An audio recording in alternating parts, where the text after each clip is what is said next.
जैसा कि बच्चों मैंने आपको पिछले वीडियो में समझाया था बेंजीन का हैलोजनीकरण। तो बेंजीन का हैलोजनीकरण आपको बताया था कि बेंजीन में हैलोजनीकरण अवक्रिया इलेक्ट्रॉन स्नेही प्रतिस्थापन अवक्रिया है। तो ठीक उसी प्रकार आज हम आपको पढ़ाएंगे बेंजीन का नाइट्रीकरण। तो बेंजीन का नाइट्रीकरण अवक्रिया भी एक प्रकार का इलेक्ट्रॉन स्नेही प्रतिस्थापन अवक्रिया है।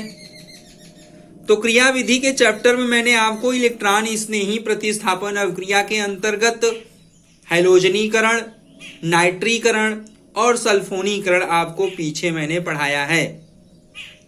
तो क्रिया विधि के चैप्टर में मैंने जो आपको पीछे नाइट्रीकरण, हैलोजनीकरण और सल्फोनीकरण, फ्रीडलक्राफ्ट एल्काइलेशन, फ्रीडलक्राफ्ट एसाइलेशन जो मैंने आपको पढ़ाया है वह सभी इलेक्ट्रॉन स्नेही प्रतिस्थापन अवक्रिया का उदाहरण है। तो आज हम आपको नाइट्रीकरण एक प्रकार का इलेक्ट्रॉन स्नेही प्रतिस्थापन अवक्रिया समझाऊंगा। तो नाइट्रीकरण जो इलेक्ट्रॉन स्नेही प्रतिस्थापन अवक्रिया है एरोमेटिक यौगिकों में पाया जाता है। तो एरोमेटिक यौगिक में बेंजीन का नाइट्रीकरण या दूसरे एरोमेटिक यौगिक जैसे कि क्लोरोबेंजीन का नाइट्रीकरण या फिनॉल का नाइट्रीकरण या बेंजल्डिहाइड का नाइट्रीकरण या बेंजोइक एसिड का नाइट्रीकरण। तो जैसे मैं आपको बेंजीन का नाइट्रीकरण आपको पढ़ा रहे हैं, ठीक उसी प्रकार क्लोरोबेंजीन का नाइट्रीकरण, फिनॉल का नाइट्रीकरण और बेंजल्डिहाइड और बेंजोइक एसिड का नाइट्रीकरण भी होगा। मतलब हम अगर बेंजीन का नाइट्रीकरण अवक्रिया पढ़ लेते हैं तो साथ साथ हमें chlorobenzene, phenol, benzoic acid, benzaldehyde के भी नाइट्रीकरण अवक्रिया समझ में आ जाती है। क्रिया विधि वैसे ही चलेगा जैसे यहां पर मैं आपको बेंजीन के नाइट्रीकरण की क्रिया विधि पढ़ाऊंगा, वैसे ही क्रिया विधि सब में चलेगा। बस क्लोरोबेंजीन में ध्यान रखना है कि क्लोरोबेंजीन अर्थात हैलोबेंजीन में हाइड्रोजन समूह आर्थो और पैरा प्रतिस्थापी समूह के अंतर्गत आता है। अर्थात आने वाला नाइट्रोनियम आयन हैलोबेंजीन के आर्थो या पैरा स्थान पर जुड़कर उत्पाद का निर्माण करता है। और फिनॉल के केस में, तो फिनॉल के केस में बेंजीन रिंग के साथ OH समूह जुड़ा होता है। तो फिनॉल में जो बेंजीन रिंग के साथ OH समूह जुड़ा होता है वह भी आर्थो और पैरा निर्देशक समूह कहलाता है। वह भी आर्थो एंड पैरा निर्देशक समूह के अंतर्गत आता है। यह बात अनुनाद संरचना से स्पष्ट होती है।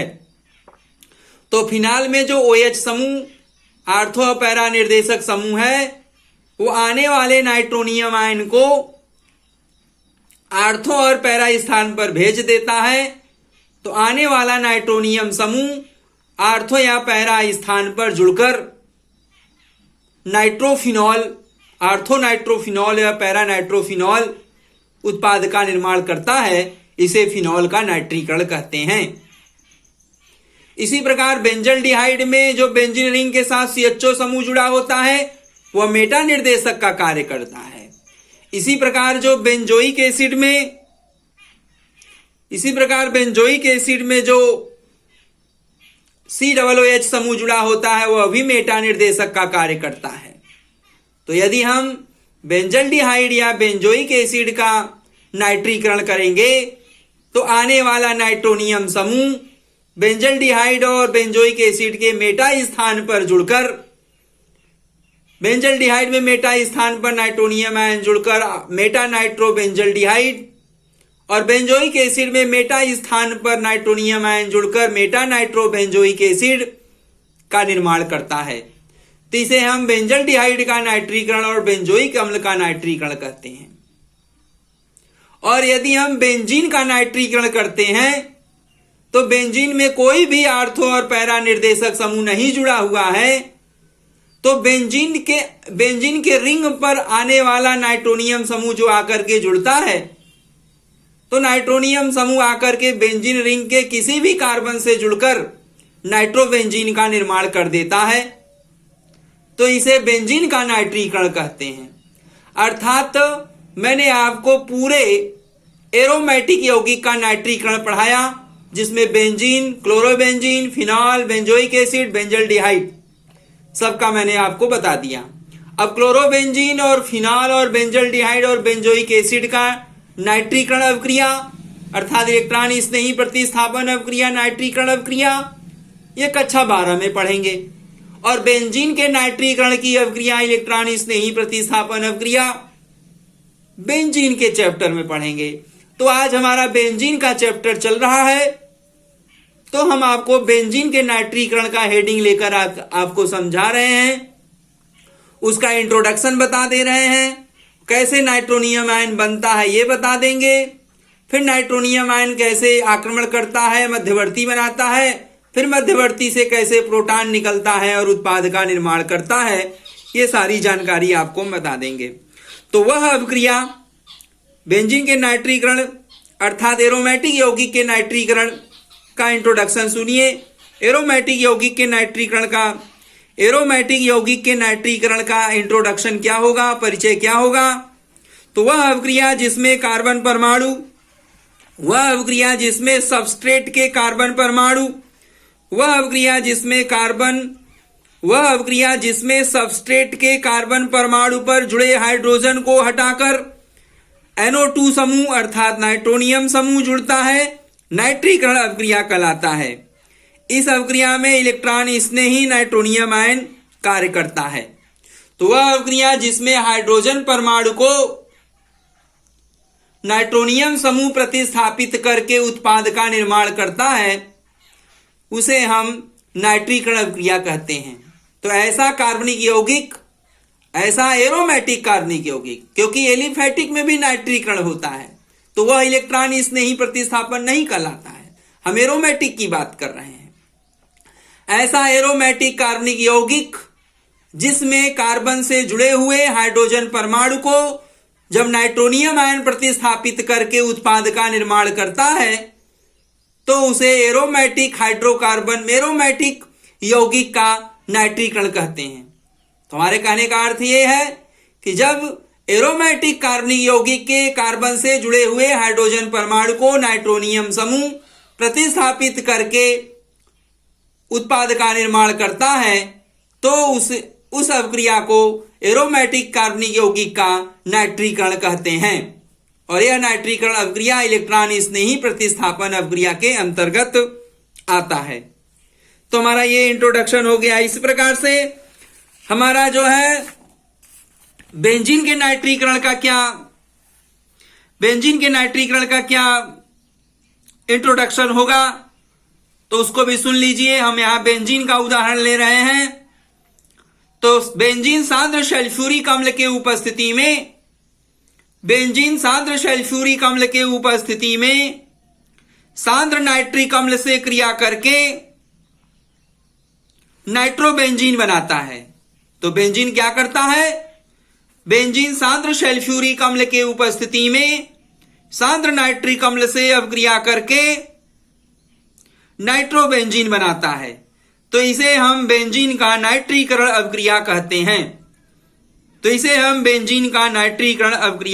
हैं। देखिए मैंने यहां रिएक्शन भी लिखा है। यह बेंजीन का संरचना सूत्र है। इसका सूत्र C6H6 होगा।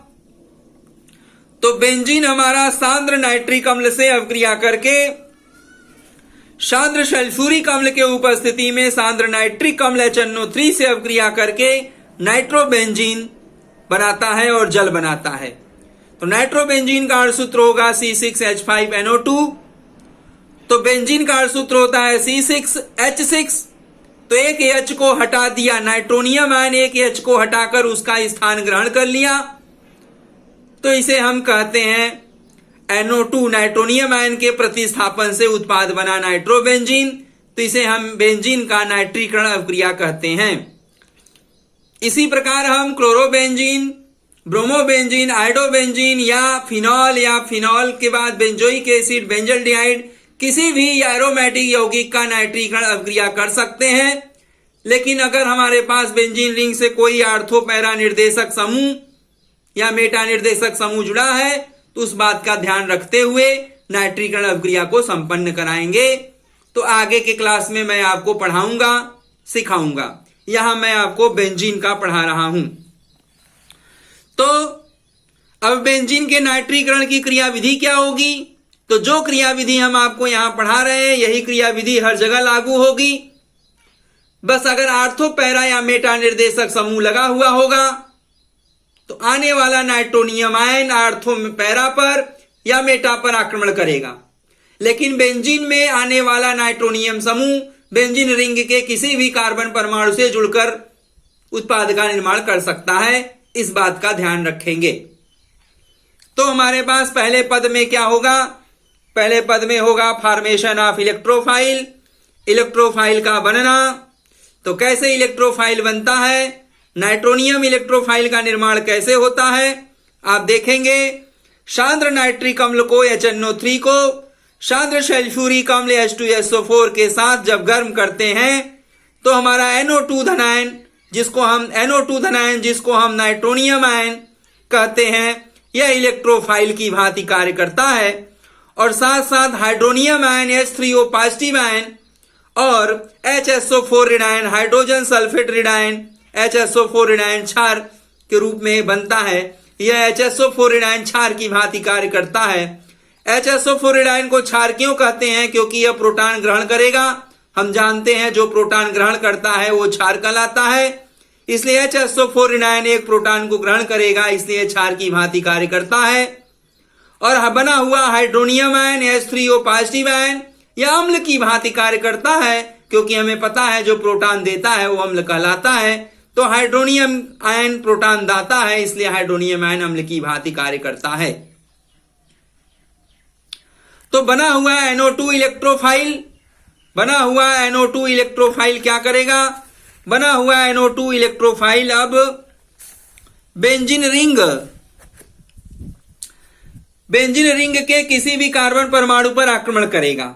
लेकिन यदि अब यहां पर कोई आर्थो या पैरा निर्देशक समूह लगा रहता तो नाइट्रोनियम आयन आर्थो या पैरा स्थान पर आक्रमण करता, और कहीं नहीं आक्रमण करेगा, सिर्फ आर्थो और पैरा स्थान पर आक्रमण करेगा जब बेंजीन रिंग से कोई आर्थो या पैरा निर्देशक समूह जुड़ा हुआ होगा तब। और यदि बेंजीन रिंग से कोई मेटा निर्देशक समूह पहले से ही जुड़ा होगा तब जब NO2 इलेक्ट्रोफाइल आएगा तब वह केवल मेटा स्थान पर ही आक्रमण करके उत्पाद का निर्माण करेगा और कहीं आक्रमण नहीं करेगा। लेकिन यहां पर हमारे पास क्या है? यहां पर हमारे पास बेंजीन है, तो कोई भी आर्थो या मेटा या पैरा निर्देशक समूह नहीं जुड़ा है, इसलिए यह NO2 धनायन इस बेंजीन रिंग में किसी भी कार्बन परमाणु पर आक्रमण करके जुड़ सकता है और उत्पाद का निर्माण कर सकता है। तो हमारे पास दूसरे पद में क्या होगा? NO2 nitronium ion electrophile attack on benzene ring to form the carbocations मध्यवर्ती का निर्माण कर देता है। तो हमारे पास बेंजीन रिंग में यह पाई इलेक्ट्रॉन होते हैं जिससे इलेक्ट्रॉन का घनत्व बेंजीन रिंग के अंतर्गत ज्यादा होता है। अब यह पाई बंध जब टूटेगा तो यह पाई बंध जब टूटे तो इस कार्बन पर ऋण चार्ज उत्पन्न होगा, इस कार्बन पर धन चार्ज उत्पन्न होगा। तो इलेक्ट्रॉन की डेंसिटी जिस कार्बन पर बढ़ेगी वही कार्बन नाइट्रोनियम आयन को अपनी ओर आकर्षित करेगा। अगर हमारे पास इलेक्ट्रॉन की डेंसिटी इस कार्बन पर बढ़ेगी तो यह कार्बन नाइट्रोनियम आयन को आकर्षित करेगा, और यदि इस कार्बन पर इलेक्ट्रॉन की डेंसिटी बढ़ेगी तो यहां वाला कार्बन नाइट्रोनियम आयन को अपनी ओर आकर्षित करेगा।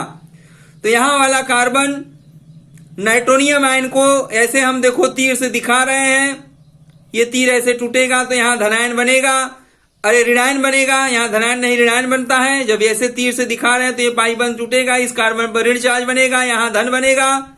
तो इस कार्बन पर इलेक्ट्रॉन की डेंसिटी इलेक्ट्रॉन का घनत्व तो बढ़ेगा जो नाइट्रोनियम आयन को अपनी ओर आकर्षित कर लेगा। तो हमने यहाँ तीर से देखो नाइट्रोनियम आयन को दिखाया है।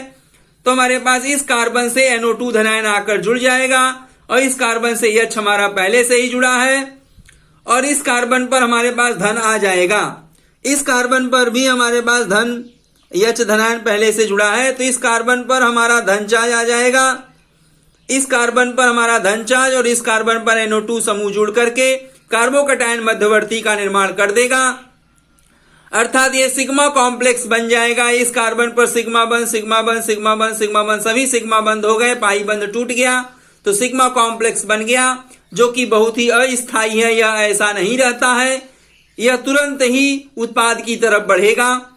तो कार्बोधनायन मध्यवर्ती बहुत ही अस्थायी होता है, शॉर्ट लिव्ड होता है। मैंने जैसा आपको पिछले स्टडी में आपको मैंने बताया है। तो ये मध्यवर्ती क्या करेगा, तुरंत प्रोटॉन को त्याग देगा, यहां से प्रोटॉन को तुरंत त्याग देगा। तो जैसे ही प्रोटॉन निकलेगा फिर से पाई बंध पाई कॉम्प्लेक्स बन जाएगा और उत्पाद का निर्माण हो जाएगा। तो तीसरे पद में हमारा क्या होगा, ये नाइट्रोबेंजीन, ये जो हमारा NO2 समूह जुड़ा है तो मध्यवर्ती आएगा। तो मध्यवर्ती आएगा तो ये प्रोटॉन आप देख रहे हो, इस प्रोटॉन को HSO4 ऋणायन क्षार हाइड्रोजन सल्फेट HSO4 ऋणायन क्षार की भांति कार्य करता है, प्रोटॉन एक्सेप्टर है।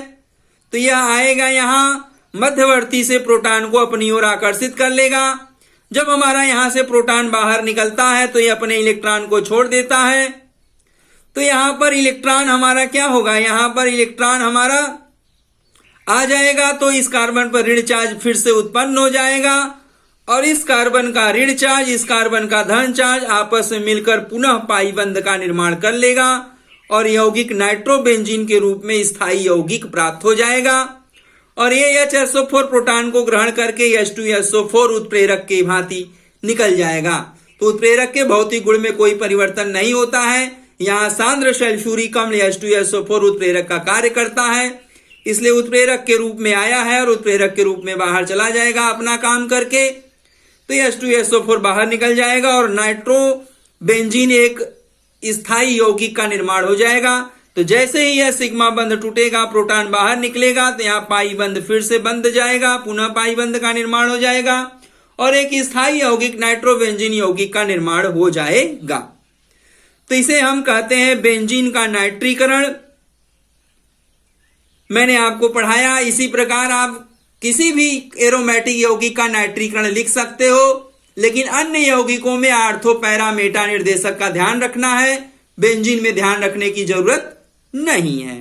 तो यह हुआ हमारा बेंजीन का नाइट्रीकरण जो मैंने आपको पढ़ा दिया। इसी प्रकार हमारे पास एरोमेटिक यौगिक का सल्फोनीकरण है। तो एरोमेटिक यौगिक का सल्फोनीकरण कैसे होता है, तो बहुत ही सरल है। किसी भी एरोमेटिक यौगिक के कार्बन से जुड़े हुए हाइड्रोजन को जब SO3 समूह SO3H समूह सल्फोनिक अम्ल समूह प्रतिस्थापित करता है तो उसे एरोमेटिक यौगिक का सल्फोनीकरण अवक्रिया कहते हैं। वह अवक्रिया जिसमें एरोमेटिक कार्बनिक यौगिक के कार्बन परमाणु से जुड़े हुए हाइड्रोजन को सल्फोनिक अम्ल समूह या SO3H समूह प्रतिस्थापित करके उत्पाद का निर्माण करता है, तो वह एरोमेटिक यौगिक का सल्फोनीकरण कहलाता है। और सल्फोनीकरण अवक्रिया एक इलेक्ट्रॉन स्नेही प्रतिस्थापन अवक्रिया होती है। तो सल्फोनीकरण अवक्रिया एक इलेक्ट्रॉन स्नेही प्रतिस्थापन अवक्रिया है। मैंने यहां नोट पॉइंट में दिखा दिया है कि बेंजीन का सल्फोनीकरण एक इलेक्ट्रॉन स्नेही प्रतिस्थापन अवक्रिया है, अर्थात एरोमेटिक यौगिक का सल्फोनीकरण एक इलेक्ट्रॉन स्नेही प्रतिस्थापन अवक्रिया है। दूसरा मैंने बताया सल्फोनीकरण में कौन इलेक्ट्रोफाइल का काम करता है, तो सल्फोनीकरण में SO3 उदासीन इलेक्ट्रोफाइल का काम करता है, इलेक्ट्रॉन स्नेही समूह का कार्य करता है। तीसरे नोट पॉइंट में मैंने आपको बताया कि SO3 उदासीन इलेक्ट्रॉन स्नेही समूह कैसे उत्पन्न होता है। तो जब सांद्र सल्फ्यूरिक अम्ल से अवक्रिया करता है तो हाइड्रोनियम आयन बनता है H3O पॉजिटिव चार्ज और SO3 उदासीन इलेक्ट्रॉन स्नेही समूह बनता है और HSO4 ऋणायन क्षार के रूप में प्राप्त हो जाता है। और सधूम सल्फ्यूरिक अम्ल H2SO4, तो सधूम सल्फ्यूरिक अम्ल में SO3 तो रहता ही है। जैसे हम सल्फ्यूरिक अम्ल में SO3 गैस मिला देते हैं, जब सल्फ्यूरिक अम्ल में SO3 गैस घुला होता है तो वह सधूम सल्फ्यूरिक अम्ल H2SO7 बना लेता है। तो सधूम सल्फ्यूरिक अम्ल से SO3 आसानी से प्राप्त हो जाता है। इसलिए सल्फोनीकरण अवक्रिया में सांद्र सल्फ्यूरिक अम्ल के स्थान पर सधूम सल्फ्यूरिक अम्ल ज्यादा बढ़िया काम करता है, क्योंकि यहाँ SO3 का निर्माण पहले से ही बना बनाया होता है, वह सीधे आक्रमण करता है रिंग पर। जबकि सांद्र सल्फ्यूरिक अम्ल में उदासीन SO3 इलेक्ट्रोफाइल का निर्माण होना बाकी रहता है, जबकि सधूम सल्फ्यूरिक अम्ल में SO3 इलेक्ट्रॉन स्नेही समूह पहले से ही सल्फ्यूरिक अम्ल में घुला रहता है, जो बाहर निकलकर रिंग पर आक्रमण करके उत्पाद का निर्माण कर देता है, सांद्र सल्फ्यूरिक अम्ल को छोड़ देता है। तो हमने ये आपको बता दिया। अब यहां कहने का अर्थ है कि बेंजीन एक एरोमेटिक यौगिक है। इसी प्रकार हेलोबेंजीन में क्लोरोबेंजीन, ब्रोमोबेंजीन, आयोडोबेंजीन एक एरोमेटिक यौगिक है। फिनॉल एक एरोमेटिक यौगिक है। बेंजल्डिहाइड एक एरोमेटिक यौगिक है। बेंजोइक एसिड एक एरोमेटिक यौगिक है। तो किसी भी एरोमेटिक यौगिक में सल्फोनीकरण की अभिक्रिया की जा सकती है। जैसे कि बेंजीन में एरोमेटिक यौगिक है और सल्फोनीकरण अभिक्रिया करेगा, ठीक उसी प्रकार हेलोबेंजीन भी सल्फोनीकरण अभिक्रिया करेगा। ठीक उसी प्रकार फिनॉल भी सल्फोनीकरण अभिक्रिया करेगा। ठीक उसी प्रकार बेंजल्डिहाइड और बेंजोइक अम्ल भी सल्फोनीकरण अभिक्रिया करेगा।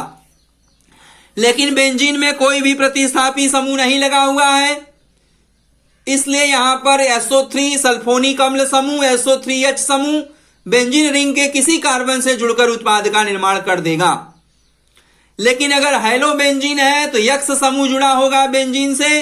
तो बेंजीन से जब यक्स समूह जुड़ा होता है तो यक्स समूह आर्थो और पैरा निर्देशक का कार्य करता है।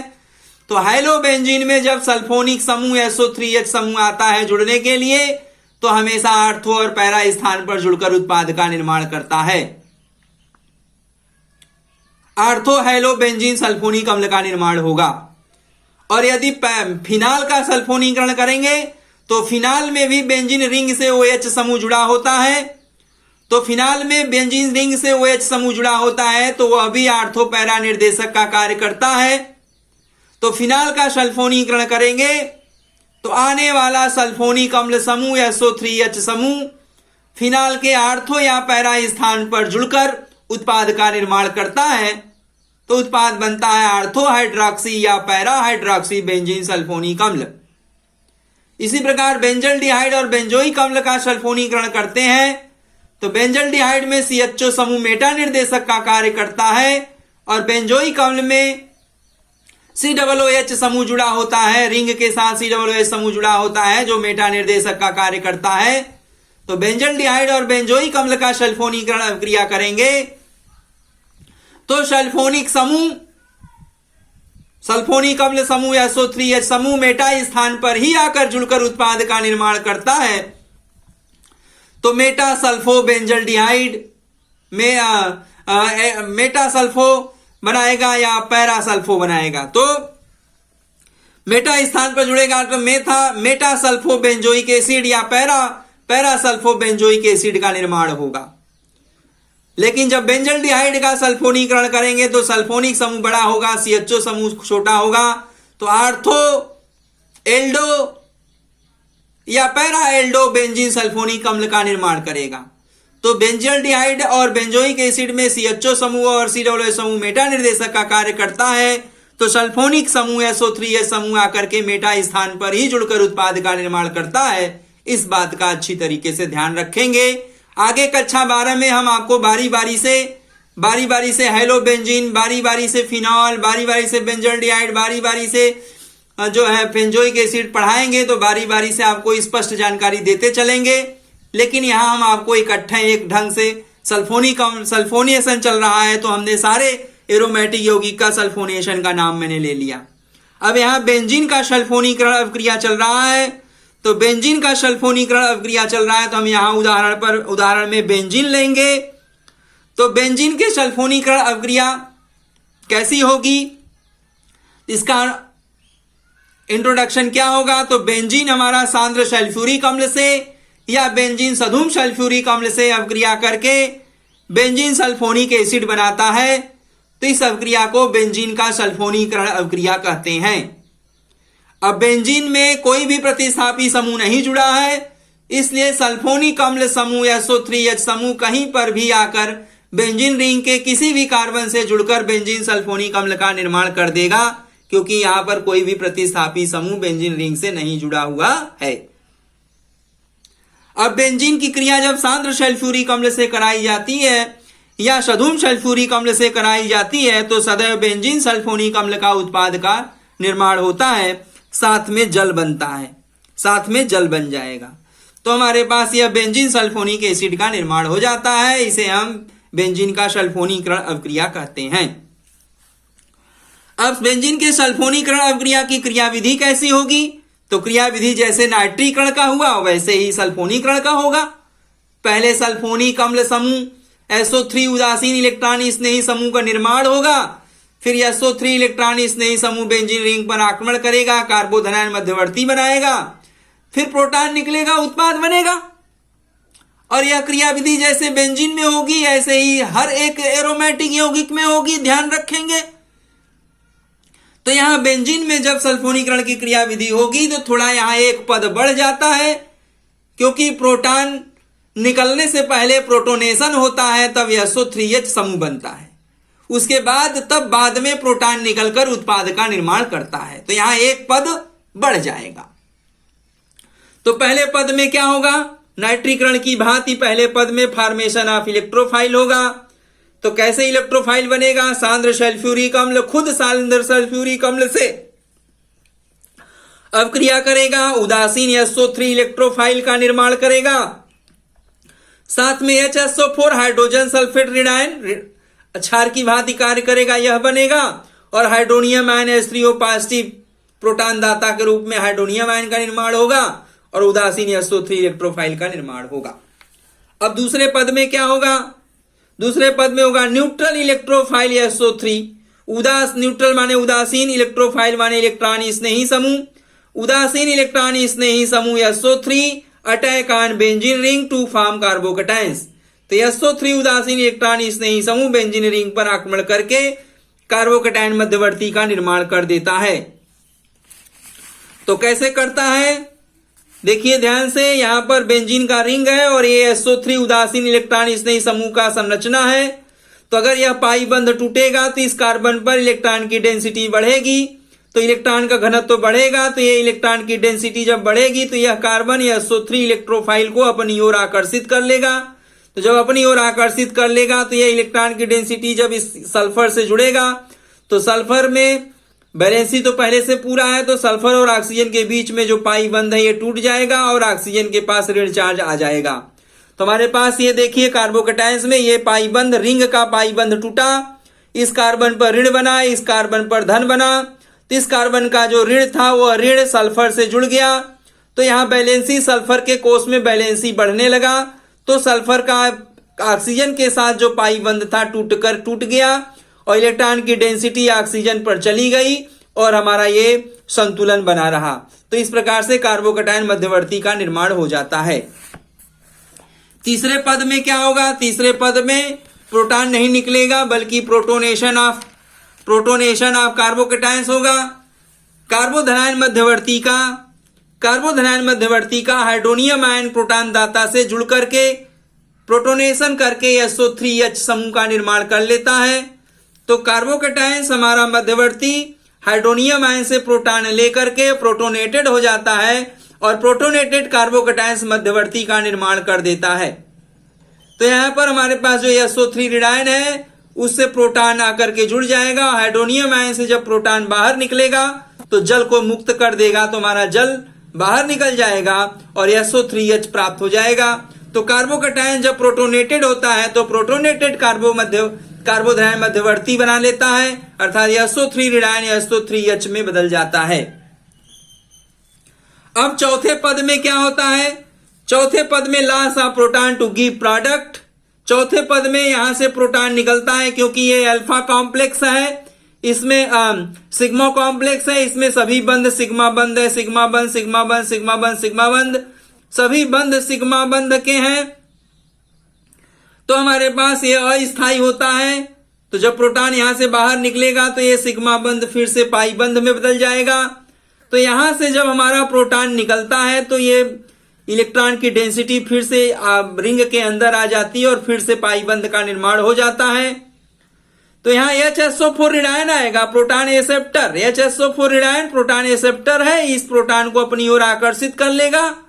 तो प्रोटॉन अपना इलेक्ट्रॉन छोड़ देगा तो इस कार्बन पर ऋण बनेगा, इस कार्बन पर धन पहले से ही है, तो इस कार्बन का ऋण, इस कार्बन का धन आपस में फिर से पाई बंध का निर्माण हो जाएगा और एक स्थायी यौगिक बेंजीन सल्फोनिक एसिड उत्पाद का निर्माण हो जाएगा और हमारा ये प्रोटॉन हमारा बाहर निकल जाएगा।